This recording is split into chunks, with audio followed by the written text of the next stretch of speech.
Hi everybody, in this video I'm going to show you how to view all of your course reports. Keep in mind there are numerous site-wide reports that cover a wide range of analytics and stats and the ongoings around your site as a whole. But for this video we're going to focus in on a single course and the reports within. To do so, you're going to want to navigate to your course. In this case, we're going to the Learning and Development course I've created. And then what we're going to go ahead and look at is on the right-hand navigation panel. If it isn't open, you can do so by clicking the arrow over here. And the first report we're going to take a look at is the completion report or the completion progress report. To do so, you can click on Overview of Students, and here you'll see all the students that are enrolled into this particular course, as well as their what they have and have not completed, as well as their progress. You can filter these reports, you're also able to download them, but how you can get to an individual report, let's for instance say I wanted to take a look at this quiz over here.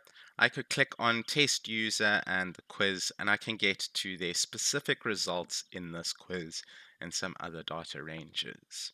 If I jump back out to my course home, next thing we're going to take a look at is also on the right-hand navigation panel, and that's the course dedication page.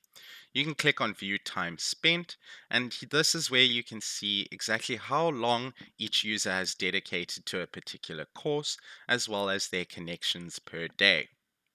Bumping back out to course home, this time I'm going to take a look at an individual report. And what we're going to go ahead and do is click on Module 3,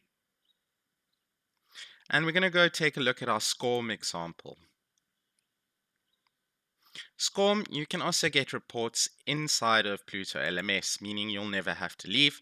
And over here you can get specific reports, interaction reports, and even objective reports.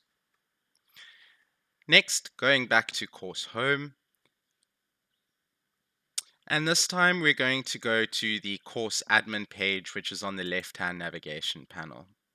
And here you'll find any of the other course reports you may be looking for, from logs to course participation to activity completion. And all of these course reports you are able to download to an Excel format for any post formatting that you may require.